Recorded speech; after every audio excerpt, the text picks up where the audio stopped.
para subir todo el trabajo. El que no lo sube a las 12 de la noche ya queda como extemporáneo. Bueno. Para hoy tenemos un control de lectura.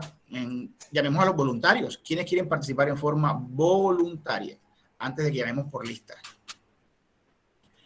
A ver, levanten la mano los voluntarios. Nadie le va a levantar la mano hoy. ¿Por qué?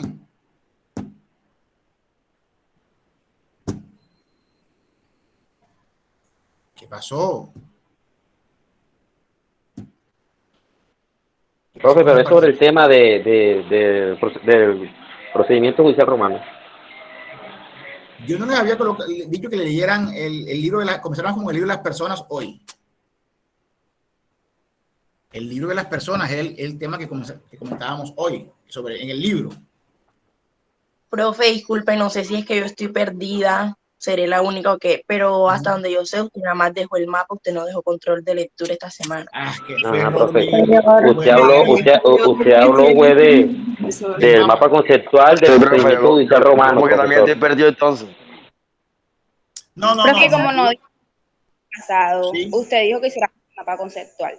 Sí, ok, listo. El error fue mío y lo admito y lo asumo. Entonces, pienso que de pronto no le pensé en que hicieran el trabajo para cubrir la clase anterior y que comenzábamos hoy con el libro de las personas o el tema del libro de las personas, pero no fue así. Me estaba levantando la mano a alguien, creo que era María Ángel, si no estoy mal. Sí, señor profesor, tengo una duda que en el grupo me embolataron. No sé si solo era el mapa conceptual o había que hacer los demás trabajos todos. No, solamente el primero, el del mapa conceptual, okay, que es ya vamos progresivamente adelantando y la siguiente nota sería la segunda nota individual o grupal y después el parcial. Ok, pero como les digo, la falla fue mía no haberles asignado. Entonces, lo que vamos a hacer es que les voy a hacer una introducción del tema de las personas, del libro de las personas. Y, profe, dígame. Disculpe, ahora con la cuestión de la presencialidad, ¿cómo van a hacer los trabajos? Igual los trabajos los van a subir. ¿Por plataforma? En la plataforma, igual en el Classroom, como estamos trabajando, para no tener que ir a la universidad. Entréguenme los trabajos en papel y hay fotocopiar, imprimir, ¿no? Me los suben ahí. Para ustedes es más fácil, para mí también. Para ustedes no tienen que estar gastando dinero en imprimir ni en fotocopia ni nada, sino que los suben a la plataforma y yo los reviso desde ahí mismo. Perfecto. O sea, vamos a seguir trabajando la temática de las tecnologías con la plataforma y eso se va a quedar institucional. Por lo menos en mi clase voy a seguir con que todos los trabajos y actividades las vamos a hacer por ahí. Ya los exámenes los haremos presenciales, los parciales. El primer parcial es de pregunta abierta, como les expliqué. El segundo es oral. El tercero de selección múltiple con única respuesta. ¿Sí? Bueno, entonces, de todas maneras, los que tengan el libro o las copias, les pido un favor, ubíquense en el régimen de las personas. ¿Ya lo tienen? Abran el libro en el régimen de las personas. Es la segunda parte del libro, dice parte segunda del libro, régimen de las personas. Para hacer una introducción respecto al tema que ustedes deben leer para la próxima semana, que van a leer del libro de las personas, la parte introductoria, ojo, anoten esto, parte introductoria, la definición de personas, lo que es estado de libertad. Profe, disculpe, ¿en qué parte del libro? La segunda página, la segunda parte del libro, es decir, régimen de las personas. Después del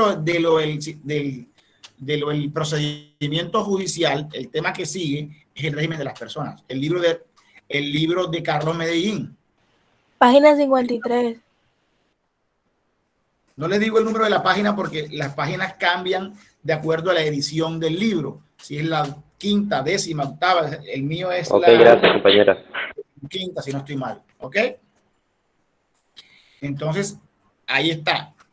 Todo ese capítulo del régimen de las personas es el que vamos a estudiar a continuación, pero lo vamos a dividir en pequeñas partes para que ustedes lo puedan estudiar con calma. No les voy a decir léanselo todo porque es bastante larguito. Te vamos a ir cada clase abordando unos temas. Para la próxima clase vamos a comenzar con el régimen de las personas, pero con los subtítulos de la introducción, que es el primer título, el estado de libertad, el segundo título, el estado de ciudadanía, es el tercer título. ¿Ok? Y en la siguiente clase, la de más arriba, hablaríamos ya del estado de familia, que es el más largo de todos, el estado de familia, y ese lo vamos a dividir en 2 clases. ¿Me supe explicar? Sí, profesor. El estado Profe, de familia disculpe. lo vamos a dividir en 2 clases. Dígame. Repita cuáles son los que vamos a trabajar la siguiente clase, por favor. En la siguiente clase vamos a trabajar introducción, estado de libertad y estado de ciudadanía. Es la primera partecita de ese libro. Después, en la siguiente, la de más arriba, la clase más siguiente, vamos a comenzar con estado de familia, como le acabo de decir, pero el estado de familia lo vamos a dividir en 2 clases. Yo diría que 3 porque es bastante larguito. El estado de familia lo dividimos en 3 clases. La primera parte que tiene que ver, ya les diré cuando lo vayamos a abordar. Lo dividimos en 3 clases porque es bastante larguito. 2 o 3 clases podemos hacerlo. Ok. Bueno, hablemos hoy en conceptos generales de lo que es el estado, el régimen de las personas. Yo les he dicho que el derecho romano es la base fundamental del derecho civil nuestro, del Código Civil. Y el Código Civil se encuentra dividido, el Código Civil, en libros o capítulos. Y los capítulos tienen las siguientes denominaciones: el libro de las personas, el libro de los bienes, el de las obligaciones, el de familia, el de sucesiones y contratos. Muy parecido a eso es la clasificación que nos trae el derecho romano. O sea, nuestros legisladores prácticamente copiaron la organización del derecho romano en el Código Civil. ¿Ok? Ahora, tenemos que ir diferenciando lo que es el libro de las personas para el derecho romano y lo que es el libro de las personas para el Código Civil nuestro. Obviamente han pasado muchos siglos y es un contexto diferente, por lo que su aplicación es diferente. Sin embargo, sus bases son generalmente las mismas. Obviamente vamos a ver diferencias, por ejemplo, como lo de la esclavitud. Sabemos que actualmente no existe la esclavitud. Entonces, hablemos del régimen de las personas. Primero, lo primero que tenemos que tener en cuenta es que hablamos de un libro que se divide en 3 grandes eventos o denominaciones, como lo llama el derecho romano, y las 3 denominaciones tienen que ver específicamente con la relación o la forma en que era vista el sujeto en la sociedad romana. Dentro de la sociedad romana, la clasificación de personas era un privilegio o un reconocimiento que se hacía, no como en nuestros días que todos somos considerados personas. Para el derecho romano, no todos los sujetos o no todos los seres humanos eran considerados personas. Cuando nos referimos a la clasificación o denominación de persona, para el derecho romano, le otorgaba privilegios y derechos a quien era considerado persona. Quien no era considerado persona o reconocido como persona carecía de ciertos derechos. Por eso, aunque parezca hoy un poco extraño, algunos seres humanos, algunos sujetos en el derecho romano eran considerados bienes o cosas. El caso de los esclavos, que eran seres humanos, pero no eran reconocidos como personas. Eran bienes u objetos, eran cosas, carecían de derechos. Cuando nos referimos al concepto persona, persona viene de la locución latina personare, personare, que significa, personare, significa personaje, o sea, que se toma de la de la enunciación o clasificación que se le entregaba en Roma a los personajes de las obras de teatro. En las obras de teatro, cada sujeto representa un personaje, ¿cierto? Un personaje. Y cada personaje tiene un rol o un libreto o una trama que desarrollar en la obra de teatro. Pues de esa comparación que hacen con el escenario y la obra de teatro, los romanos toman el concepto de persona, porque lo que pretenden es identificar que todos los sujetos, seres humanos, desempeñamos un papel en la sociedad. Y ese papel, ese personaje que representamos, variará dependiendo de quiénes somos ante la sociedad. ¿Sí? Si somos ciudadanos romanos o si no somos ciudadanos romanos, por ejemplo, o si somos menores de edad o no somos menores de edad, si somos mujeres o no somos mujeres, si somos hombres libres o no somos hombres libres, dependiendo de todas esas circunstancias, era el rol o el personaje que tenía en la sociedad determinada persona. Por eso, cada persona era distinta. Ahora, los romanos, también es importante destacar, clasifican y diferencian, que hasta nuestros días existe esta clasificación, entre persona natural y persona jurídica. Cuando nos referimos a persona natural, es aquel sujeto, ¿cierto? Aquel sujeto, ser humano, individuo, o como lo clasifica el Código Civil nuestro actualmente, lo clasifica como todo individuo de la especie humana, sin importar su raza, sexo, estirpe y condición, capaz de ser representada judicial y extrajudicialmente, de contraer obligaciones y de tener derechos. Esa es la clasificación que nos trae el Código Civil de persona natural, o sea, nosotros los de carne y hueso, ¿cierto? Los romanos así lo veían también, pero también traen la clasificación de las personas jurídicas. Ustedes de pronto han escuchado decir esa palabra. Es que esa entidad no tiene personería jurídica, o hay que reconocerle personería jurídica. ¿Qué es eso? Es reconocerle a una entidad diferente, a un ser humano, los mismos derechos y obligaciones que podría tener un ser humano. ¿Cuáles son las sociedades? En Roma las sociedades eran las entidades públicas, por ejemplo, el Estado, la ciudad, los municipios, eran personas jurídicas. Hoy nuestro Código Civil actualmente clasifica también las personas jurídicas cuando dice que es, y lo define como persona jurídica, lo define como un ente, es un ente abstracto, creado por la persona natural, capaz de ejercer derechos y de contraer obligaciones y de ser representada judicial y extrajudicialmente por una persona natural. O sea, tenemos entonces las personas jurídicas de derecho público, por ejemplo, y las de derecho privado. Las de derecho público tenemos al municipio, al departamento, al hospital, a la Universidad del Atlántico, a la Alcaldía Distrital de Barranquilla. Todas esas son personas jurídicas de derecho público, ¿cierto? Cuando demandamos al distrito de Barranquilla, demandamos esa a la persona jurídica. No demandamos al alcalde Pumarejo en este momento. Demandamos al distrito de Barranquilla representada judicialmente por el alcalde Pumarejo. ¿Sí? Y cuando hablamos de personas jurídicas privadas, nos referimos a aquellas organizaciones creadas por los sujetos, en este caso los ciudadanos, con el propósito de obtener beneficios. Por eso se dice que las personas jurídicas de derecho privado pueden ser con ánimo de lucro y sin ánimo de lucro. ¿Qué es eso del lucro? O sea, de obtener beneficios.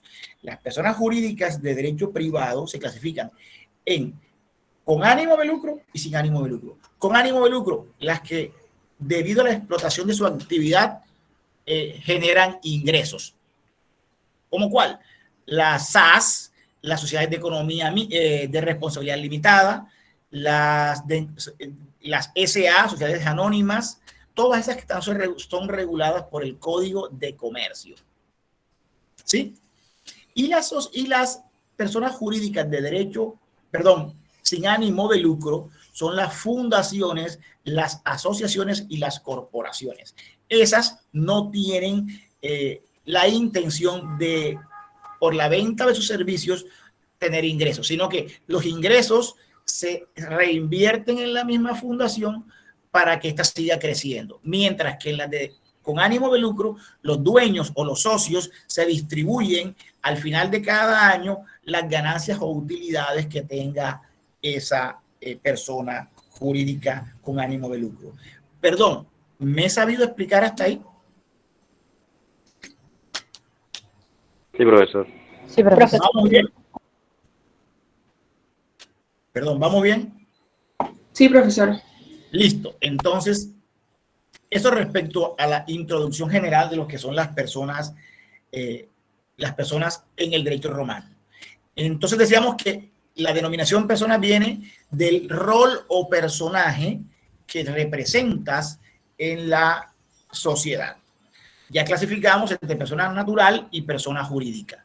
Vamos a seguir hablando de la persona natural y al final hablaremos de cómo era la representación de la persona jurídica en el derecho romano. En Roma, la clasificación de las personas naturales estaba desarrollada conforme a 3 situaciones jurídicas muy complejas.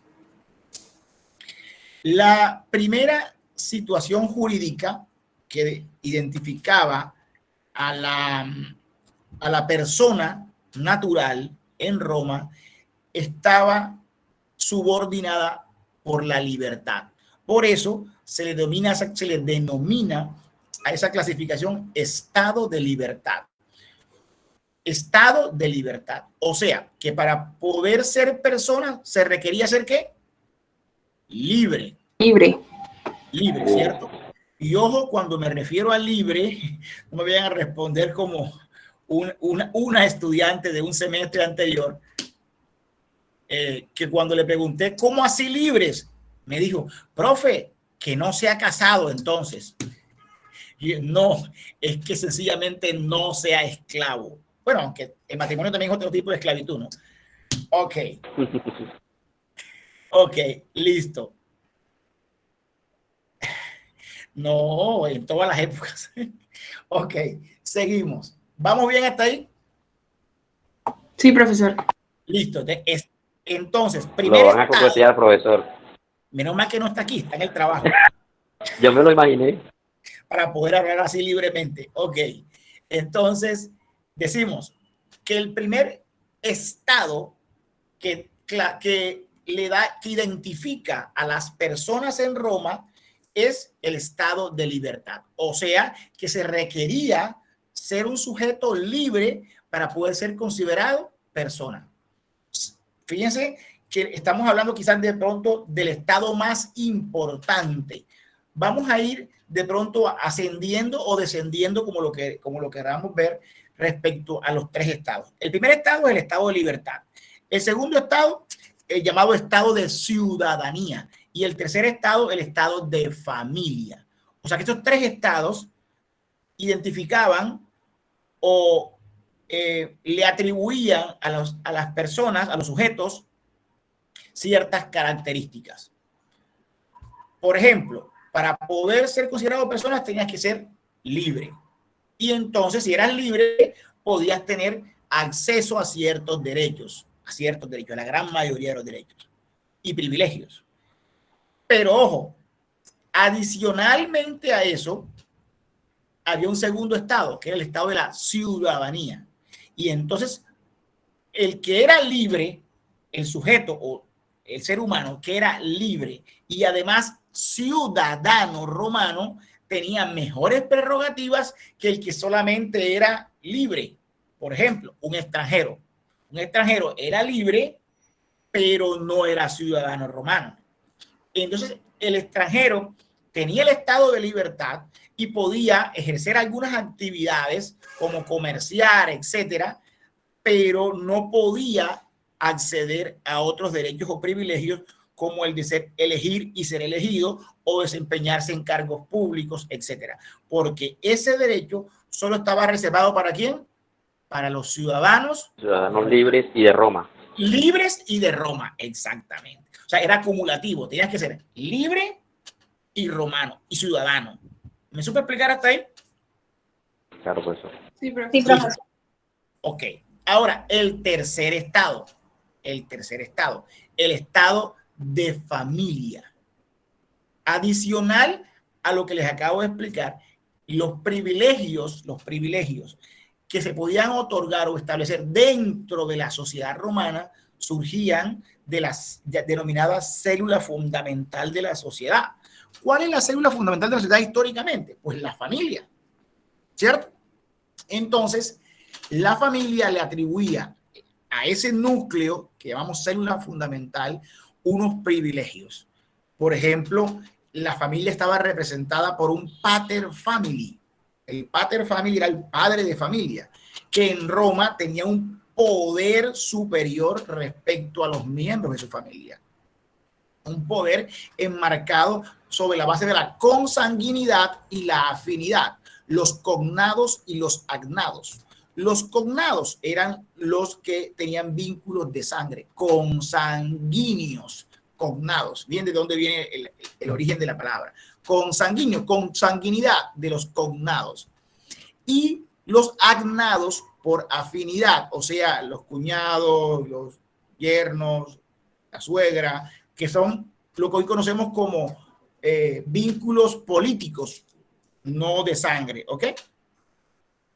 Entonces, dentro de la familia romana podían existir ciertos privilegios que se asignaban a los miembros de esa familia. Si eras miembro de esa familia, de determinada familia, y eras reconocido, porque además pertenecías a una familia, eran ciudadanos romanos y además libres, porque diferente sería la familia de esclavos, por ejemplo.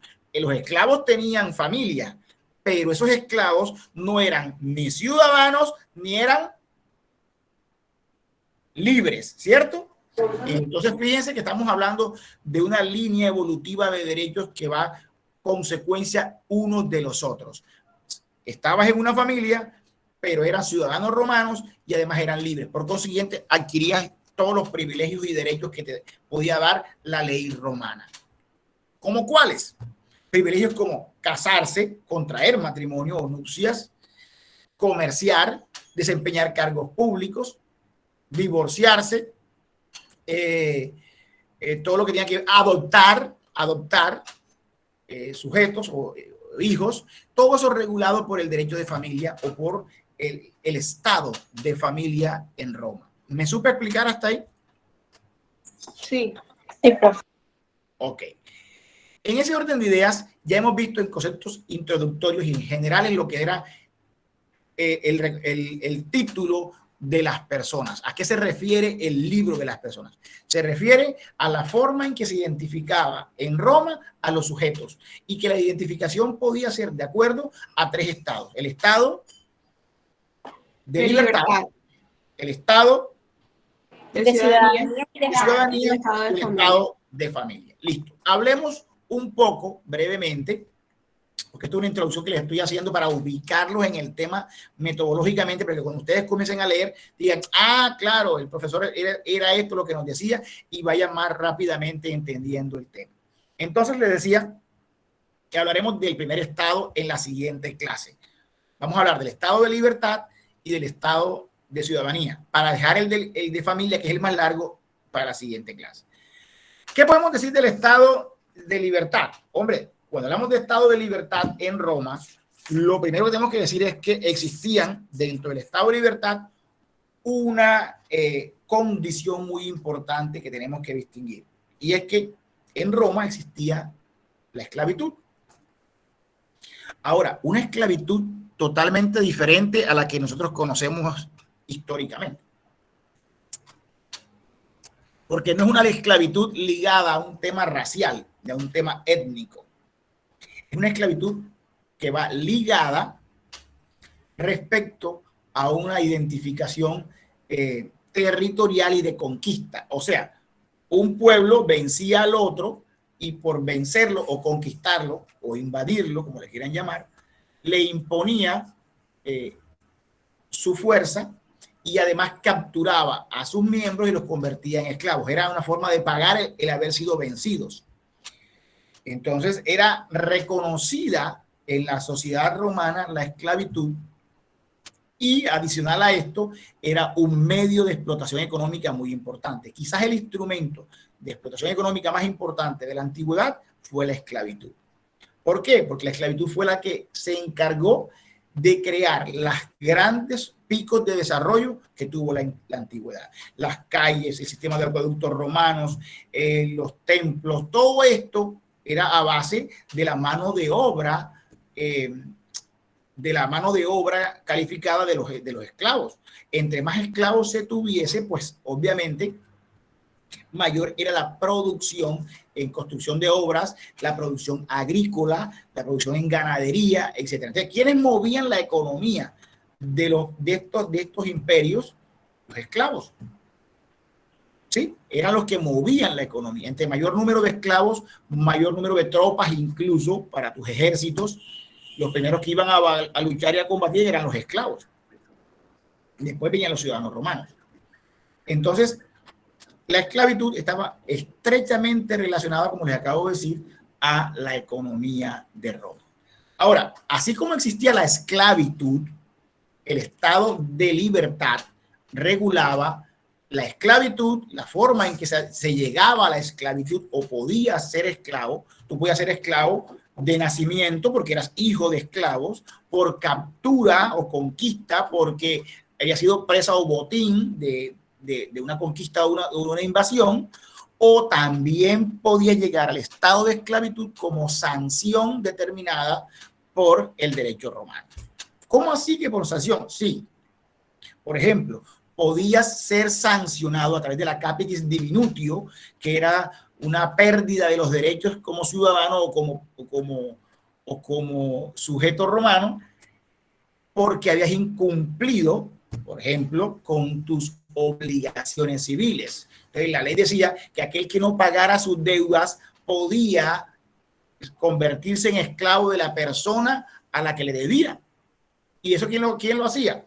Las autoridades judiciales. O sea, los jueces o magistrados señalaban a un sujeto en una contienda judicial porque no pagaba sus obligaciones y podía entonces establecerse la capitis diminutio, que era quitarle sus derechos y convertirlo en esclavo. Obviamente, al convertirte en esclavo, perdías los derechos superiores. Si eras esclavo, ya no eras ciudadano romano y tampoco podías ser miembro de una familia. ¿Me explico? O sea, ya no podías ejercer los derechos que la familia te entregaba ni los derechos que el Estado de ciudadanía te entregaba. ¿Me supe explicar? No se recuperaban. Bueno, dependiendo, sí, había formas de recuperar cuando era, por ejemplo, por sanción. Los podía recuperar cuando la capitis diminutio cesaba a través de un proceso de reconocimiento. O, por ejemplo, si eras esclavo de nacimiento, también podías recuperar tu libertad a través de las figuras que les voy a explicar a continuación, como la manumisión. La manumisión es un instrumento a través del cual los esclavos podían ser libres, adquirir su libertad. El manumitido era un esclavo que se dejaba en libertad. ¿Sí, Pedro? Dime. Profe, disculpe, todo esto está en el libro, ¿sí? Sí, señor. Lo vamos a encontrar en el libro. Todo lo que está en el libro. Todo está en el libro. Ok. Es para no estar tomando tanta nota. Sí, no. Y después... Lastimosamente no nos permite grabar las clases, porque yo acostumbraba siempre grabar todas mis clases y montárselas allá en el Classroom para que tuvieran el video y la explicación y tuvieran el material del libro, la explicación y hasta unas diapositivas que les tengo yo ya montadas. ¿Ya las vieron las presentaciones? En Classroom hay unas presentaciones, hay unas diapositivas. ¿Ya las vieron? Bueno, profesor. ¿Cómo? Ok, ahí están las diapositivas montadas como material de estudio también. Se pueden apoyar en el libro en las diapositivas. Lastimosamente ya no tenemos las grabaciones, pero tenemos la explicación del profesor acá y lo que puedan, y los apuntes que puedan tomar rápidamente. Pero Pedro, como te digo, todo eso está en el libro. No es paja que me estoy inventando. Okay, no es paja que me estoy inventando. No es por eso, es por la cuestión de no tomar nota para que pues puedas verlo nuevamente en el libro. ¿Entiendes? Tranquilo, Pedro, estoy tomando el pelo, no te preocupes. Ok. Entonces decía que la manumisión era una forma en la que se podía dejar conceder la libertad a los esclavos. ¿Y cómo se podía conceder la libertad a estos esclavos? De diferentes formas o procedimientos que también consideraba y reglamentaba el derecho romano. Por ejemplo, se decía que se podía conceder la libertad a través del testamento. Se llama manumisión testamentaria, a través del testamento. ¿Cómo? El dueño del esclavo en su testamento anotaba y decía que cuando él falleciera dejaba en libertad a su esclavo fulano de tal. Y él quedaba ya, ese documento quedaba registrado cuando se leía el documento. A partir de ese momento era un ciudadano, era un sujeto libre. Pero recuerden que los sujetos libres, para poder tener derechos máximos, tenían que ser ciudadanos. Ese sujeto libre no era ciudadano, era un manumitido. O sea, un esclavo liberado. Se llamaban libertos. ¿Ok? Y ese liberto solamente tenía ¿qué derecho? A ser libre, pero no podía acceder a otros derechos como comerciar, casarse, ocupar cargos públicos. Solamente adquiría un límite, parcialmente unos derechos. ¿Cómo cuáles? Como ser libre. Segunda forma para adquirir la libertad, a través del censo. A través del censo también se podía dejar en libertad. ¿Qué era eso del censo? A la entrada de Roma, a la entrada de las ciudades y de las poblaciones romanas, había un libro bien grande donde se anotaba en el nombre de las personas y su condición. Los esclavos iban aquí, que todos los esclavos estaban anotados. Fulano de tal esclavo. ¿Propiedad de quién? De fulano de tal. Si lo vendían, ahí anotaban fulano de tal esclavo vendido a fulano de tal, el día tal, por tantas monedas. ¿Me explico? Como un certificado de tradición y libertad de los bienes, pero en este caso para los esclavos.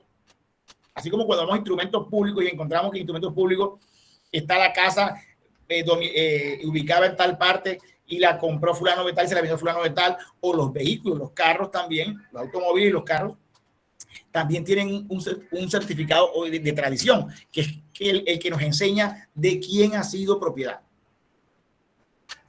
Y entonces en el censo de Roma se establecía, se mande los aguacates y está pesado, se establecía quiénes eran esclavos, su condición, quién era el dueño, etcétera. Y ahí, en ese censo, el dueño podía llegar cualquier día y decir, voy a dejar en libertad a mi esclavo Pedro Pérez, que anotaba ahí, firmaba él, que dejaba a Pedro tal, lo dejaba en libertad. ¿Con qué propósito? De que existiera una certificación, existiera un documento que ese sujeto llamado esclavo podía mostrar en caso de que alguien dice, no, es que él es un esclavo. No, yo soy libre a través de este documento y puedo ejercer ciertos derechos y no me pueden capturar ni vender ni nada porque ya yo soy libre según las leyes romanas. ¿Vamos bien hasta ahí? Profe. Sí, profesor. Sí. O sea que los esclavos, aunque los dejaran en libertad, nunca iban a ser ciudadanos. Generalmente no porque ellos solamente tenían una limitante de derechos. Para ser ciudadano romano generalmente era o nacido en Roma de padres romanos y pertenecer a la clase social alta, o sea, la de los patricios. Alguien me levantó para ser plebeyos. Eran plebeyos, ellos eran plebeyos, no eran patricios. Y la plebe o el pueblo la plebe no adquiría ese estatus de ciudadano romano. Mírense, ahora me imagino que ahora que terminemos el curso de Derecho Romano, y que es algo histórico, pero también lógicamente jurídico y de mucha cultura general. Pero eso se dio hasta el fin de la esclavitud. Sí. Hasta el final de la esclavitud en América también se vio, donde se compra y se vende al esclavo o se deja en libertad para un testamento. Claro, se trasladó desde las culturas grecorromanas hasta nuestra cultura con la colonización. Ok. Les decía que esto es interesante. No sé si ustedes son como yo, pero yo soy aficionado al cine, me encanta el cine, ver películas, y más que todo películas que son relacionadas con derecho y con estos temas de nuestra profesión. De la esclavitud. Si están estudiando derecho es porque les gusta estas disciplinas. Yo les recomiendo que yo particularmente veo muchas películas históricas en lo que tiene que ver con Roma, Grecia, los enfrentamientos entre cada uno. Y cuando vean esta película, Gladiador, por ejemplo, ahora que cuando las vean, después de haber visto estas materias como derecho romano, las van a entender mucho mejor, las van a comprender mucho mejor y van a saber el porqué de cada personaje y de cada cosa. Y dirán, claro, pero es que eso fue lo que vimos allá en derecho romano, y lo van a poder disfrutar de mejor manera, lógicamente. Y su cultura general va a ser de pronto mejor contrastada, porque no van a ver las películas nada más como un simple tema de entretenimiento, sino como un tema cultural. Yo sé que muchos de pronto esto no le prestan atención porque estamos en la edad de los 17, 18 años, que de pronto eso no nos parece interesante, pero con el tiempo van a ir adquiriendo ese hábito. A mí desde muy joven me gustaban esas películas, ¿sabes? De la historia, de Grecia, de Roma, y las de esclavitud, que tienen que ver con esclavitud, por ejemplo, una que dan en Estados Unidos, como Django sin cadena, o 10 años de esclavitud, muchas películas así. Sí, precisamente una de las tareas que yo les pongo en el trabajo es vernos una película. ¿Ya la comenzaron a ver? No, profesor. Bueno, vayan comenzando a buscarla para que la vayan viendo. Bueno, yo me acuerdo mucho, a mí como lo decía Pedro, el tema de las películas y a mí siempre me ha gustado, sobre todo nosotros los que somos jóvenes de 18 y 19 tenemos afición a eso, ¿cierto? A mí me apasionaba, y acá uno le dicen, ay, pero a ti te gustan esas películas de viejo, de no sé qué. De viejo, sino que eso muestra parte de la historia, de lo que se vivió, ¿sabes? Y el que no conoce la historia está condenado a repetirla. Claro. Y les digo algo, todo lo que se ve en el derecho romano, en estas películas, en todos estos temas de los que estamos hablando, si nos ponemos a analizarlo, no es más que la descripción de la humanidad. Y es cíclica. O sea, todo lo que se ha repetido se da en el derecho romano, se repite en la historia actual. Y les voy a poner ejemplos. Cuando hablamos de imperio romano, bueno, eso fue en la antigüedad, pero actualmente existen imperios. El imperio norteamericano, yanqui, tiene todas las características del imperio romano, de conquista, solo que ya no se conquista a través de la presencia física de tropas en un país o en otro, sino que la conquista o la invasión es económica, es de autoridad, de poder, de subordinación. Lo que hacen los gringos con la gran mayoría de los países latinoamericanos. ¿Te certificamos o no te certificamos? ¿Somos los que aprobamos tus créditos o no aprobamos tus créditos? O sea, todo eso es una forma de conquista, solo que con el tiempo han cambiado, y es la forma de dominación de un imperio respecto a otros pueblos. ¿Ok? Lo que tenemos que hacer es un juicio lógico, un juicio de interpretación para no tragar entero. Sí, si nos leemos este cuentico del derecho romano, solamente estaríamos leyendo historia, pero si lo comparamos con la actualidad y vemos lo que sucede en diferentes latitudes del mundo, esto nos ayuda a entender y a sacar nuestros propios diagnósticos y a entender por qué suceden las cosas. Listo. Eso es lo que quiero decirles respecto a la manumisión. Perdón, faltaba una clasificación de la manumisión.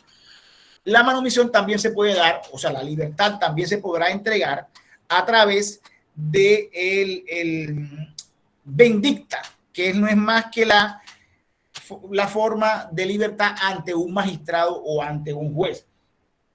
Perdón, hemos hablado de la libertad otorgada por testamento, testamentaria, la libertad entregada por censo, ¿cierto? En el censo, y la vindicta o vindicta que se da a través de una orden judicial. O sea, cuando un juez, un magistrado de Roma, le otorgaba la libertad a un esclavo en una decisión. ¿Me supe explicar hasta ahí? Sí, profe. Sí, profesor. Listo, perfecto. Ahora hablemos del estado de ciudadanía. Estado de ciudadanía. La ciudadanía, como les decía, era el siguiente estado. El siguiente estado. Ese estado de ciudadanía requería, esto es muy importante, requería como requisito ¿cuál? Ser libre. Duro. Ser libre. Ser libre. El requisito para ser ciudadano, el prerequisito, ¿cuál era? Ser libre. No podías ser ciudadano si antes no eras libre. Tenías que ser libre. Ahora, en la clasificación de la ciudadanía había dos modos de verla. Los ciudadanos y los no ciudadanos.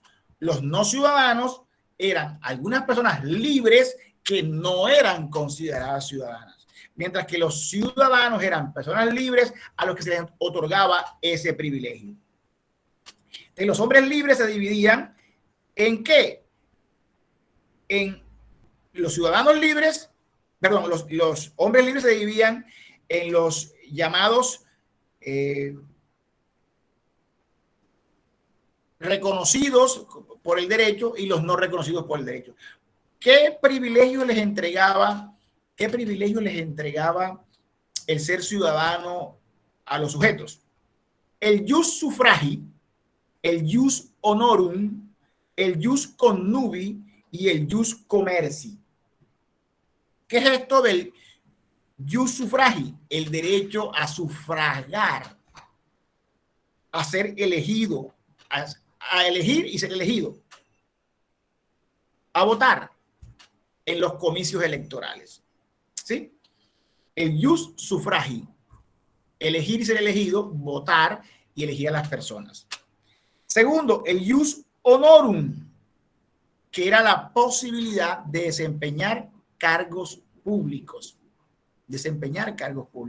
como las magistraturas del Estado, como ser pretores, ser magistrados, ser cualquier cargo que se establecía dentro de la estructura del Estado romano, del Imperio Romano. Tercero, el jus connubii, que era el derecho a contraer matrimonio. Este jus connubii o derecho a contraer matrimonio, regulado por el derecho romano, traía como consecuencias otras adicionales. En el derecho romano, cuando se contraía matrimonio, esa mujer que se casaba con ese hombre pasaba a ser de su propiedad prácticamente. Pasaba a ser de la propiedad del pater family de donde venía a ser propiedad del esposo. El jus connubii. Y por último tenemos el jus commerci, como su nombre lo indica y es fácil de deducir, que era el derecho. Jus es derecho, derecho a comerciar, derecho a adquirir, derecho a enajenar, a vender, a comerciar. ¿Ok? Esos eran los derechos principales a los que se podía acceder si eras un ciudadano romano. ¿Preguntas hasta ahí?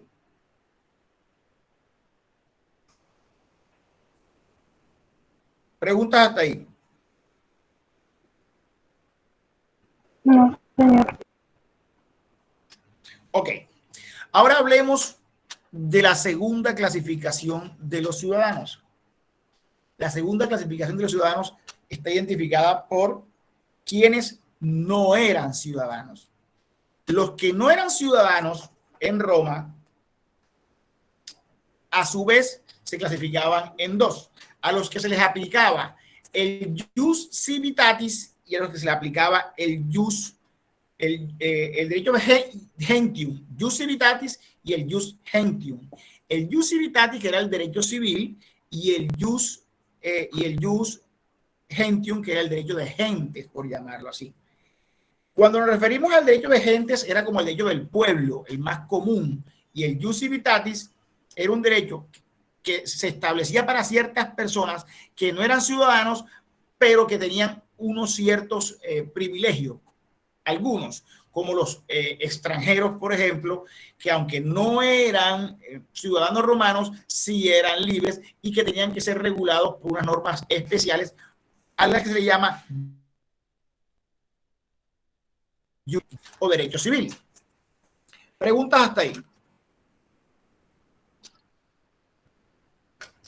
Ahora, dentro de eso respecto al estado de ciudadanía y la forma en que se presentaba. Para concluir, hablemos del estado de familia en rasgos generales, porque ya ustedes esto lo van a profundizar en la siguiente clase con la lectura que ustedes hagan. Primero, cuando hablamos de estado de familia, lo primero que tenemos que identificar es que dentro de la familia, dentro de la clasificación del estado de la familia, habían dos tipos de sujetos, sujetos llamados siu iuris y los alieni iuris.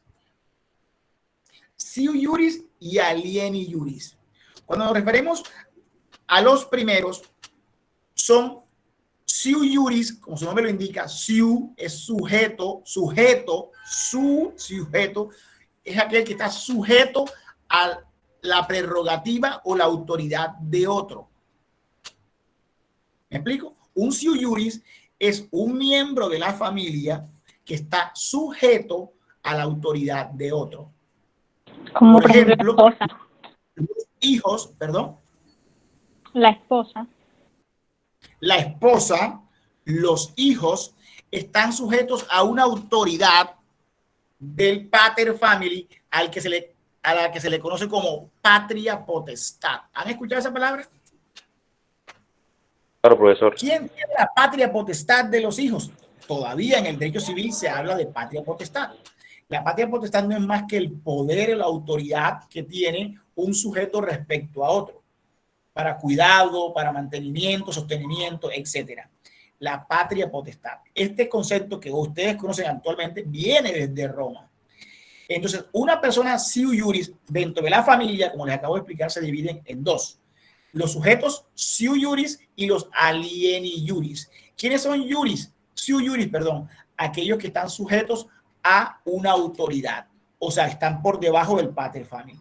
¿Y quiénes son alieni iuris? Los alieni iuris son aquellos sujetos que salen de esa autoridad, que son considerados libres, por ejemplo, pero libres no como los esclavos, sino libres de ese poder del padre. Cuando el hijo se va de su casa, ¿cierto? Queda siendo libre frente a la autoridad del padre. Ya eres libre ya eres libre. Además es ciudadano, ¿cierto? Y tercero, se emancipa, que es una de las palabras o clasificaciones que trae el estado de familia cuando se le da libertad a un hijo. Miren la diferencia entre la libertad del esclavo, se llamaba como manumisión, ¿se acuerdan? Y la libertad del hijo se llama emancipación. Se emancipó, quiere decir que ya se fue de su casa. ¿Cuántos aquí están emancipados de su casa? A ver. Yo por obvias razones, porque ya soy padre de familia, entonces. Exactamente. Pero la gran mayoría de los que están aquí en el grupo, según la presentación que hicieron el primer día de clases, son todavía, están emancipados. O sea, no emancipados, sino emancipados. O sea, que pertenecen a una familia. Profe, ¿cierto? Yo voy a interferir en lo que dijo Pedro, que él dice que obvio porque tiene hijos. Y no porque yo tengo hijos, porque tengo una familia, porque tengo una familia independiente, aparte de mi familia de origen. Aparte, exactamente, porque tienes hijos, ¿no? Porque hay sí, que está buena la corrección, está buena la corrección. Y los mantienen, y a los hijos los mantienen los papás de ellos también. Así es, sí, señor. O sea, que esos de los que me está hablando María Fernanda, los llamaríamos Superman. super mantenidos. ¿Cierto? Bueno. Señores, hasta el momento vamos bien en la explicación. Sí, profesor. Ahora, dentro del estado de familia existen unas clasificaciones muy importantes para distinguir. Primero, del que ya les adelanté algo, que es la patria potestad, y ya les expliqué lo que es la patria potestad, ¿cierto? Que es el poder que se ejerce respecto a un sujeto miembro de la familia. La patria potestad tiene unos atributos. ¿Cuáles son los atributos? Que van dirigidos a los bienes de las personas y respecto a la persona. O sea que el poder del patria family estaba respecto a la persona, o sea, respecto al hijo, o a la nuera, o al yerno, y respecto a los bienes de ese sujeto. O sea que era dueño de la persona de la que estamos hablando y de los bienes que pudiese adquirir. Imagínense, o sea, si usted trabajaba y tenía bienes, también eran del patria family. ¿Cómo le parece? Interesante, ¿eh? Ahora, sí, interesante. Dentro de la patria potestad de la que estamos hablando, se dice que la patria potestad tiene unas fuentes. O sea, ¿cómo se llega a adquirir esa patria potestad? La patria potestad, dijimos que fuentes de dónde nace, ¿cierto? Cuando hablamos de las fuentes del derecho romano, ¿se acuerdan? ¿Qué entendemos por fuente? ¿De dónde nace? ¿De dónde se origina? ¿Cuál es su inicio? ¿Por qué? De la patria potestad de la que estamos hablando, que se ejerce sobre los miembros de una familia por parte del pater family o de un sujeto que la ejerce, sea cualquiera, tiene unas fuentes, unos orígenes. Entre ellos tenemos, primero, el matrimonio, como lo decía la compañera hace un rato. ¿Por qué? Porque cuando se casa, la mujer inmediatamente pasa a estar dentro de la patria potestad de ese hombre con el que se casó, el sujeto. Y los hijos que nacen dentro del matrimonio también están sujetos a la patria de potestad de ese sujeto, de ese pater family. Y las nueras y los yernos de sus hijos, cuando se casen, también ingresarán a la patria potestad de ese pater family. ¿Me supe explicar hasta ahí? Claro, profesor. Ahora, otra fuente de la patria potestad. Tenemos como fuente de la patria potestad también la adopción. También se puede adquirir la patria potestad por adopción. O sea que no es porque son mis hijos, ni es porque es mi esposo, sino porque es un sujeto al que yo adopto y por consiguiente, si lo adopto, ejerzo patria potestad sobre él, sobre sus bienes y todo lo que va. La adopción era otra fuente de la patria potestad en el derecho romano. Tercera, otra fuente de la patria potestad en el derecho romano, la legitimación. ¿Qué entendemos por legitimación? No es más que la actuación a través de la cual un sujeto le asigna patria potestad o adquiere patria potestad sobre otro debido al matrimonio posterior de los padres. O sea, un hijo extramatrimonial, como lo llamamos hoy, porque tienen diferentes clasificaciones en la historia. Primero fueron hijos llamados hijos naturales, después hijos extramatrimoniales.